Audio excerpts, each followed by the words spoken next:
Hello and welcome to the Radiate Wellness Podcast with your host, metaphysician, Reiki master, and hypnotherapist, Christy Clemens Hoffman. Each week, we will discover teachings, tips, and tools to radiate your best life ever with practitioners, authors, and luminaries to help you on your path. Wellness, joy, peace, abundance. What do you want to radiate? Hello and welcome back to the Radiate Wellness Podcast. Today we radiate self-awareness with Peter Canova, spiritual philosopher, linguist, historian, and author of the award-winning First Souls trilogy, spiritual fiction series, who approaches the multiverse theory through the twin lenses of quantum physics and ancient spiritual wisdom in his latest non-fiction book, Quantum Spirituality. Fascinating subject. Hi, Peter. Thank you for joining me today. Good, nice to be with you. Yeah. So this new book, Quantum Spirituality, isn't spirituality automatically quantum? Well, it depends on who you're talking to. I think that eventually people come to a realization, or some people come to a realization, that the nexus between the quantum and the spiritual worlds really have to do with the nature of light, matter, and energy. That's what both of them are really all about, ultimately. If you look at the ancient spiritual texts, essentially, they're describing the creation of the world and the consciousness that was behind that creation as an energetic source of intelligent light. And really, that's the whole nature of quantum physics. What quantum really means was it started off as the study of light with Max Planck in the year 1900. And quanta are simply units of light. Photons are units of light. And really, all of reality is based on light. If we didn't have light, there would be no perception of reality. It's the photons of light that reflect off of the things that we believe to be 3D objects in space that allow us to perceive them. So really, that's kind of where I think quantum physics and spirituality meet, is over those topics: light, matter, and energy. You're so speaking my language. So this book deals with spirituality, science, Gnostic mysticism, and connecting with source consciousness, as well as the multiverse theory. Just so that we're all on the same page, can you explain where you are coming from with the multiverse theory? Well, to me, it's very obvious on a fundamental level that there are other dimensions of existence. And the reason I say that is because the whole thing that led me from being a businessman into being on shows like yours and writing books like I write are the experiences I had with higher consciousness and sources of information that proved to be very valid and useful in what we perceive as our three-dimensional reality. So for me, it's a personal thing. On a more abstract level, I think that if you look at the ancient texts, particularly the Gnostic texts, they describe a series of essentially parallel universes that are dimensions of existence that aren't so much spaces, that we shouldn't think of them necessarily spaces, but as levels of vibration, as levels of consciousness. Because the reality really, when you really want to come right down to it, is a giant mind construct. And there are different frequencies or vibrational levels of that one universal mind. And those different vibrating frequencies are what create separate dimensions of existence. So this was very obvious in the Gnostic text and also in many other ancient spiritual texts. And of course, we know in quantum physics, they're now really starting to understand our dimension as one of a number of dimensions that are existing parallel, side by side. They call them parallel dimensions, another word for it. Different theories like string theory posit that there are 10 or 11 different dimensions, of which ours is part of that. And we are interdependent with those dimensions. Without those dimensions of existence, we wouldn't exist either. So there are different vibratory levels to existence, and it all has to do with mind and frequencies and what we perceive as sort of the one and only reality. It really isn't that way. It's really the subject of other dimensions that preceded ours. Yes, fascinating. So this idea of the existence of parallel universes came around like in the 1800s. Can you talk a bit about how that began or where it came from? Well, I mean, really, it was way before the 1800s. It was really thousands of years ago. If you want to go back, like I say, to the Gnostics, who essentially were describing parallel universes in non-technical terms, because obviously they didn't have the scientific instrumentation that we have today. So they had to use different types of terminology and state these things in the forms of myths or creation narratives, however you want to characterize them. In modern times, I would say it was a little bit later that people started looking at the idea of parallel universes, more like in the 1950s, that really started to gain some traction in the world of quantum physics. Right, right. So really when we're talking about these parallel universes and these multiverses, it really means that our reality is a cosmic holographic movie, in other words. It is exactly. And they started to theorize the whole idea that we're living in a simulated reality really back in the 50s when they started to try and explain phenomena like quantum entanglement. So, quantum entanglement is the phenomenon that subatomic particles can communicate with one another over vast distances instantaneously. I mean, the equivalent of, let's say, millions of light years apart, that would be like, well, let me make it more intelligible. Say there's a version of you here on Earth and a version of you on Mars, and I pinch the version on Earth and the version on Mars says ouch at the exact same instant. So how does that happen? Well, they don't have fiber optics that are connecting them, or they don't have a tin can and a string, between them to communicate. So people were trying to understand, well, how does that happen? And it happens faster than the speed of light, which really shouldn't be. They say nothing moves faster than the speed of light, except for thought. And some people, like David Bohm and others, started to say, well, wait a minute, what if our universe is really something more like a hologram? And we're just looking at the same thing from different aspects, because the characteristic of a hologram is that each little bit of the hologram contains the whole, contains the image of the whole. So if you slice and dice a hologram into little tiny pieces, each of those little tiny pieces contains the image of the entire hologram. So he started to ponder whether or not maybe our universe is really kind of like a giant hologram. And that's how this apparent instantaneous connection between the different parts can happen like that. Well, we had some further indication of the development of the holographic universe theory, or the simulated universe theory, when they started studying black holes. And what they found out about black holes was that black holes have what's called an event horizon. And outside of the event horizon is what we call like normal space. Inside the event horizon, nobody knows what's there. But what makes up a black hole is everything that's inside the event horizon. And it's the information. This gets a little, almost gets off into another subject, which I'm going to try to avoid to get off into a big tangent. But it has to do with information.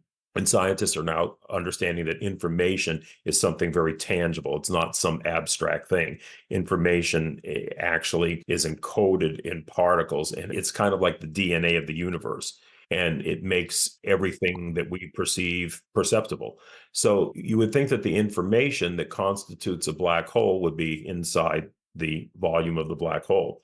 Lo and behold, that's not the case. It's outside on the surface of the black hole in the event horizon, and it's projected inside the black hole to form the reality of the black hole. Now, that's abstract, so let me get concrete with this. Let's imagine we have a bucket, okay? And inside the bucket is our universe, the Earth and everything else. All the comings and goings of humanity are all inside this bucket of the universe. Now, you would think that the reality is what happens inside the bucket. But what the studies of black holes are saying is no, the reality is not inside the bucket. It's outside on the skin of the bucket. It's on the outside of the bucket in a two-dimensional form that's projected in as a three-dimensional reality. So this is kind of mind-blowing and counterintuitive, but that seems to be the way the world operates. So this discovery that they made of black holes, and the fact that the universe may be, in essence, a three-dimensional projection, furthered this whole idea of the holographic universe and the notion that we may be living in some kind of a simulated reality. Wow, wow. This is amazing. It strikes me that all of this is pretty much out in the open anymore. Star Trek, the movie Sliding Doors with Gwyneth Paltrow, The Matrix. This stuff should be more mainstream. Well, if you think of, you mentioned Star Trek, a very interesting analogy I often use is that in one of the Star Trek franchise TV series, I think it was Next Generation, they had something called a holodeck.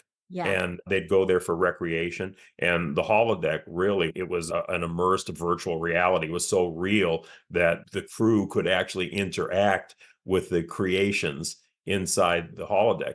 And that's essentially kind of an analog to what we are. We are the programmers who immersed ourselves into our own creations and kind of forgot we were the programmers.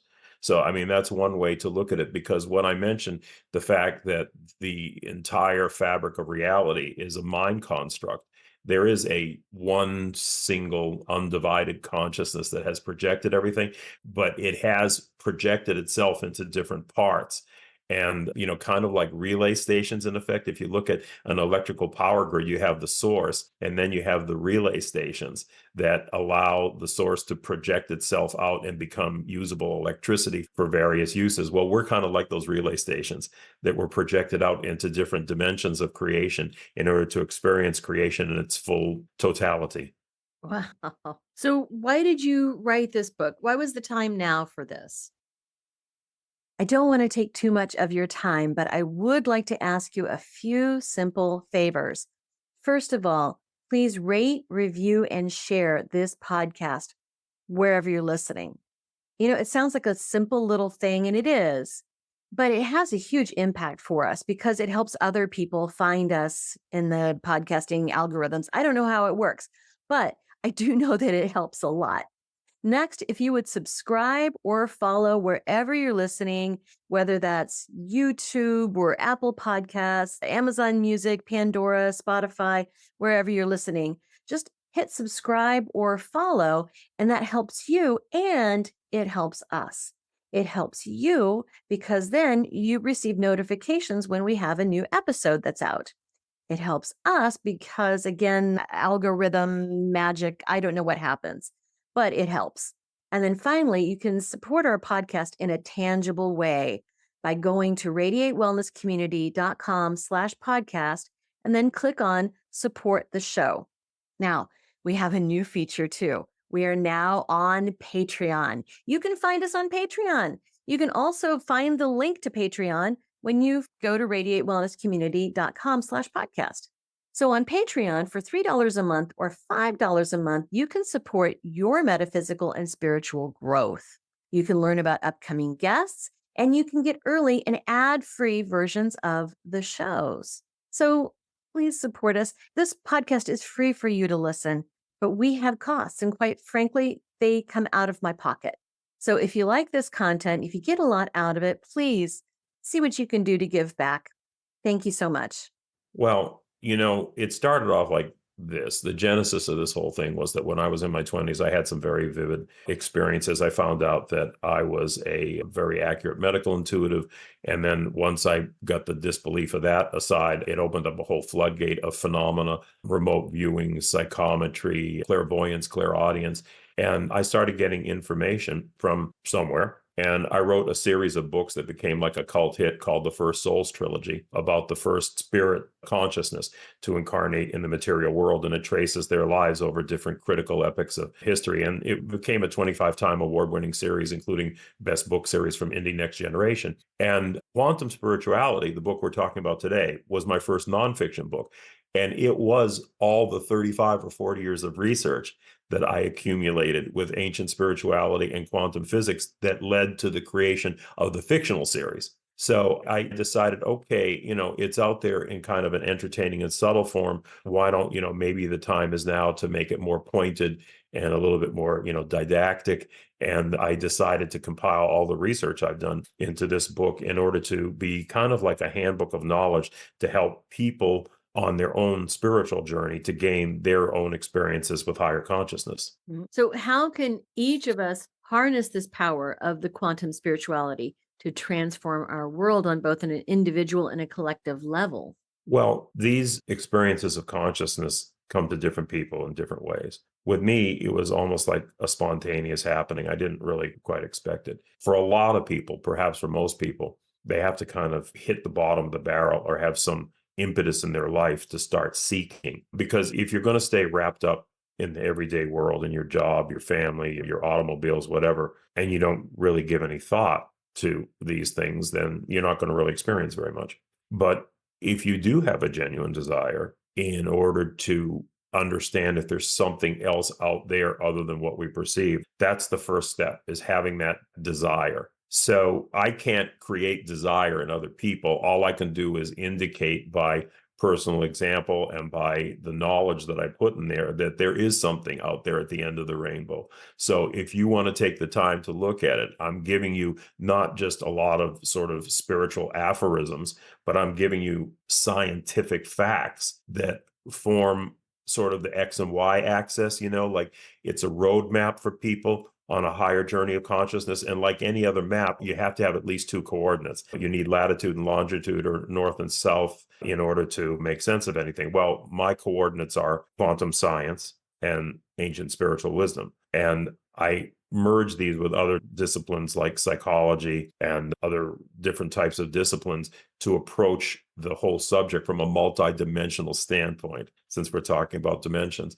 And that connecting those dots really creates a powerful arena of knowledge to orient people. But from that point on, it's really up to them. You have to have your own meditative practice. You have to have your own way of really delving into these things to use this knowledge, because all I can do is be a signpost. I can't be the end of the journey. The end of the journey is up to each individual person. All I can do is create some signposts and provide a little bit of a roadmap to help make sense of things, to let people know, okay, there's something else out there now. Let me go ahead and pursue it. That's really what this book does. It's a real wealth of knowledge that connects a lot of dots and creates a very powerful impression on people that, there's something worth for me studying here to really learn and pursue. So, how did you approach your research, and where did you go to research this? Well, it started off researching the Gnostics, who were the ancient Judeo-Christian mystical sect that was suppressed by the Roman Church. And it started with reading them, and it kind of blew my mind how scientific they were in their approach to things. And then I started reading quantum physics, and I started seeing these incredible parallels between quantum physics and what the ancient Gnostics were saying, to the extent that I showed in the book how the Gnostics predicted things like parallel universes, the holographic universe, the Big Bang, the God particle. Most major modern theories of quantum physics were actually, the Gnostics got there first. Even Carl Jung, the famous depth psychologist, when he found out about the Gnostics and read their texts, he said, finally, I've found people who understand me. It's like they got there before I did. So the Gnostics were people who were masters who went over to the other side. And like most shamanic traditions, they brought back information from the other side, which could be used to be helpful, to be healing, to be instructive at our level of consciousness. Wow, wow. So, how can we understand what this consciousness is and what its source is? Well, there's different levels of understanding. I mean, you can sit here and listen to me and you can gain intellectual understanding, which is fine. It could be a good first step, but it's not where you want to stop. Where you want to stop is actually experiencing this consciousness. And this is where I'm trying to help people to get to by giving them some tools, information. But again, it boils down, and there's several chapters in the book that talk about how people can utilize this in their own meditative practices, and helpful guides to meditation and to get into a meditative state where you can still your mind and let the impressions from these other sources of information or dimensions come through. So there's two types of knowledge. What I'm talking to you about right now is imparting a certain type of knowledge. Like if you read a book or if you listen to an audio, that's factual knowledge. But there's a different higher level of knowledge called experiential knowledge, which is what the Gnostics were all about. And the best way I can describe that to you is I can sit here and tell you that fire burns, but you don't know the truth of that until you put your hand in the fire. And then once you do that, you own it. Okay. You know that that's a reality. So it's the same thing with what we're talking about here. Once you get to that level where you start to begin to get this information from the other side, you start to understand better the source of things. Now, ultimately, can we know God ultimately, or the ultimate secret nature of the source? The Gnostics didn't think so, because they said that there was a hidden aspect to God, but there was also an immanent aspect to God, an aspect that made itself more understandable. And I won't say creations, but to its projections, okay? Because in the Judeo-Christian tradition, as human beings, kind of these lowly creations that were made by a separate entity, a separate God out of the dust of the earth. And we were breathed life into us, kind of wound us up like these little dolls and put us down in this insane asylum, bouncing around here, trying to figure out what to do. But there's a difference between creation and emanation. In the Gnostic view of things, God created nothing. God, or the supreme consciousness, and incidentally, you can call it by many different names. You can call it God, the one, the source, the supreme consciousness. The names don't matter. It's all the same thing. I will call it the source. The source did not create anything. The source projected everything. The source literally projected its own consciousness out in diluted forms in order to experience reality from different perspectives, from different levels of vibration, whatever. So that's why we, in a way, you could say, we are the source, but in a very diluted, limited state. And limitation is necessary in order to create differentiation and the whole feeling of individuality. Because if you had the consciousness of the source, you wouldn't be an individual. You'd be absorbed back into the source. But with your limited perspective, we can think of ourselves as separate beings and have the perception of separate experiences and so forth. So it's kind of a little bit like a smoke and mirrors game in some ways, that the source is playing with itself in order to understand itself in different states of experience. Wow. How did you get interested in all of this? I mean, what was your background before you started writing? My background was, I'm a businessman and still am an international businessman. And after I had the experiences that I told you about beginning in my 20s, I just had, it was increasingly an urge to increasingly examine these things. And, I guess I'm a Capricorn, so I wasn't just satisfied to have the experience. I wanted to understand the nuts and bolts behind the experiences that I was having. So I embarked on a kind of lifelong study of these issues of spirituality and quantum physics. I see. So you didn't grow up being like some sort of mystic or curious about these type of things? Not until I was in my 20s. I started experiencing stuff that many people thought was out there. Best way I could put it. Anything you'd like to share? Well, the experiences I had, of course, I was a medical intuitive, so I helped people in that regard, which I don't do that anymore for a variety of reasons. But the whole way that I started from scratch and literally wrote without any tutelage, wrote a successful 25-time award-winning book series was channeled information. Sometimes I didn't even feel like I wrote my own books because these things were coming to me.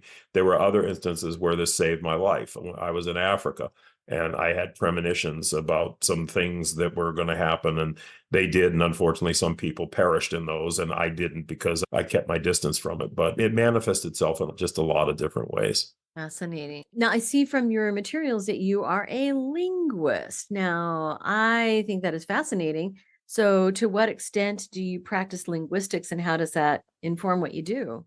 Well, I wouldn't really call myself a formal linguist in terms of having, an educational background in linguistics. I have an ear for languages, and I speak several languages, including Greek, and I was able to read these Gnostic texts in the original Greek. So I guess it would be more accurate to say that I have an affinity for languages and what they mean. And I was also, for instance, fascinated with Tolkien's works, The Lord of the Rings and so forth, because honestly, they really developed out of Tolkien's fascination with linguistics and the various languages that he invented, Elvish and so forth and so on.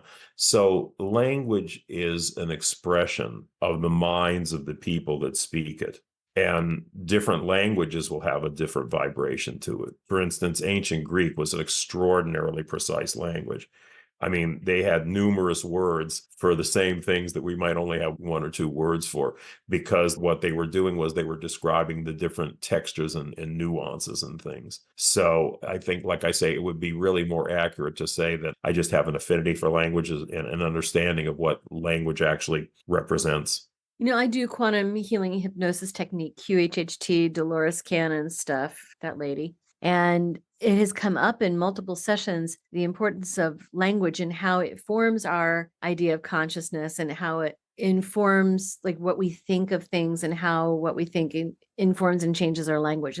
It's fascinating stuff with the language just being a Yeah. representative idea of what the concept is. Which is, I'll tell you, which is why I'm very concerned about some things that are happening in our modern society, political correctness and the attempt to change language around. These are politically motivated ways to change it, literally brainwash people, because if you start to control the way they talk, you control the way they think. And I find this very dangerous to a free society and free thinking. I mean, this whole thing we're going through now with cancel culture, political correctness, it's very puritanical and very inhibiting. Comedians can't go on college campuses anymore and do their acts because somebody is going to be offended because we used language that was inappropriate. People need to be able to express themselves freely and, without thought control that's imposed by any one particular group.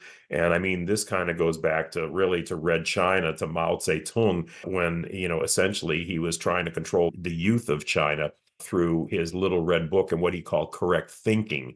And he came up with a whole vocabulary in that book to demonstrate what correct thinking was. And the result was the Cultural Revolution, which was a terrible history in China, violent and terrible history in China. So I really caution people to be aware of being manipulated by people who are trying to change your language and trying to change your thoughts. Be your own person, be your own judge, and be your own free thinker. Interesting, very interesting. Yeah, I was curious about how you approach linguistics in this work. It's interesting. Is there anything that you'd like us to know, anything we haven't talked about that you think is important? Well, there's a lot of things, but I think that ultimately what I really would like to see people do is essentially become their own prophets, to have enough knowledge that they don't have to take anything on faith from somebody like me or anybody else, because they have developed their own intuition and made contact with this higher source of information to the point where they can make their own decisions. I think that's extremely important. I always say that prophets speak the heart of God. Their followers start religions. The followers of the prophets are the ones who have the revelation.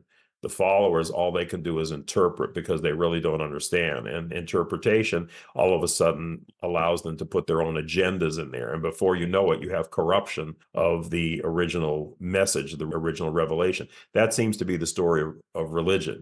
You have the founders of the different religions. And I don't think they meant to found religions per se. I mean, I know, for instance, that Jesus, the original in Christianity, there was no such thing as Christianity. If you went back into biblical times and you talked to any of the followers of Jesus and said you're a Christian, they wouldn't know what you're talking about. They were followers of the way.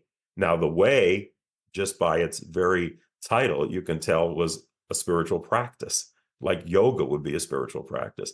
And what Jesus was really teaching, and incidentally, he had two teachings. One were the secret esoteric teachings, which became the Gnostics, and the other was the outer teachings for the masses, which became the Orthodox Catholic Church. But Jesus was teaching a way or a path to higher consciousness. And that, unfortunately, was lost when the Orthodox part of the church suppressed the mystical part of the church, which were the Gnostics, and replaced the mystical understandings with all the dogma and the hierarchy and all the stuff that we see in organized religion today. Right. I mean, for that reason, I cannot call myself a Christian, although a big fan of Jesus. Now, you have a podcast as well, Quantum Spirituality, on Dream Vision 7 Radio Network. Can you tell us about That's that? correct.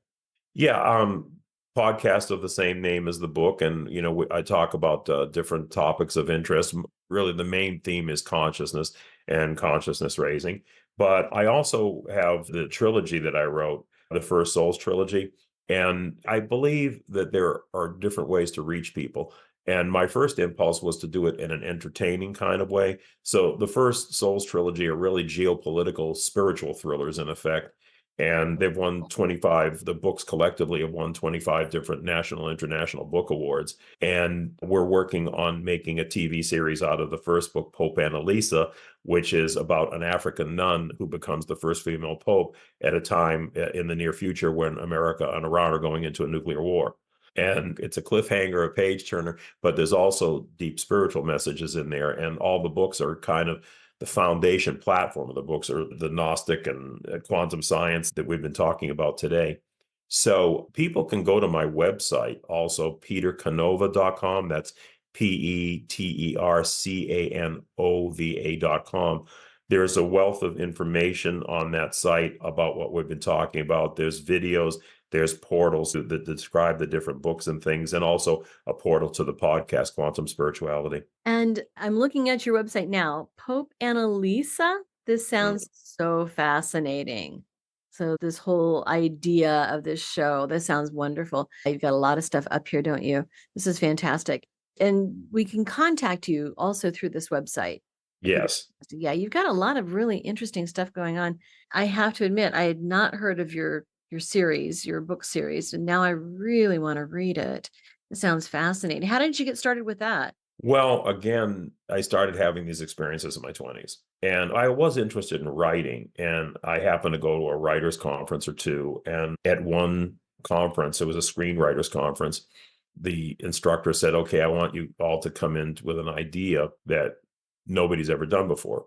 And that's pretty daunting because almost every work of fiction and film and everything is derivative of something else. But I started thinking, okay, so what hasn't the world seen before? And I said, well, and I guess because of the fact that I was spiritually oriented, I said, well, they haven't seen a female pope. And then I started thinking, what would the world be like that would accept a female pope, or what would have to happen in order for a woman to rise like that in an institution that for 2,000 years has been had a death lock by men on it. So I started playing that out in my mind. And I brought it to the instructor, and she loved it. She wanted to shop it around Hollywood. And I said, nah. I said, I don't want to do that, because I said, I want to flesh this thing out so I have a little bit more control over this.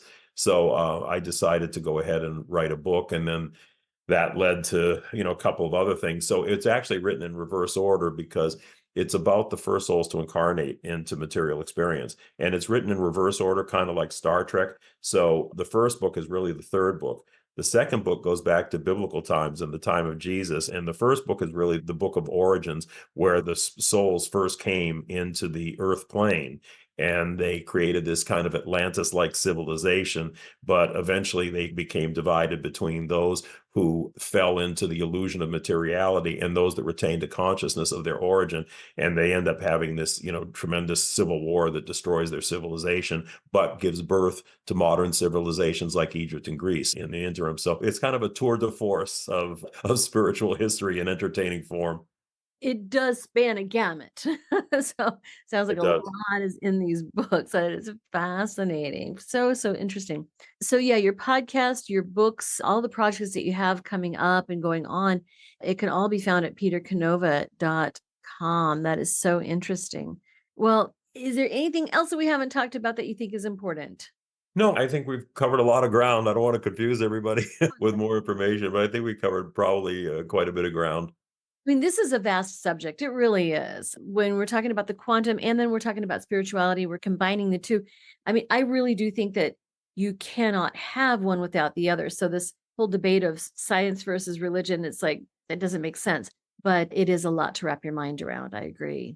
Yeah. So But like I say, I think that what I'm trying to do really is move people beyond simple faith and listening to other people, and immersing themselves onto a pathway where they can start to have these experiences and realizations firsthand. There is a whole nother world out there, that what we perceive as our reality is probably the bottom rung of the ladder. And there's other, and I believe higher dimensions of information and existence out there. And just from a practical level, I mean, this can improve your life so much. It improves your performance as a human being, whether it's in business and your interpersonal relationships or whatever. It gives you like an edge up. And I always say to people, look, you have a choice. You can live down in the basement, or you can live up in the penthouse. Well, if you live down in the basement, yeah, you'll survive, and you'll go and you do the things we do. You'll eat, drink, go to the movies, have relationships or whatever. But once you get up the penthouse, you get a much broader perspective of the panorama of life, and you get a little bit more clued into what it's all about.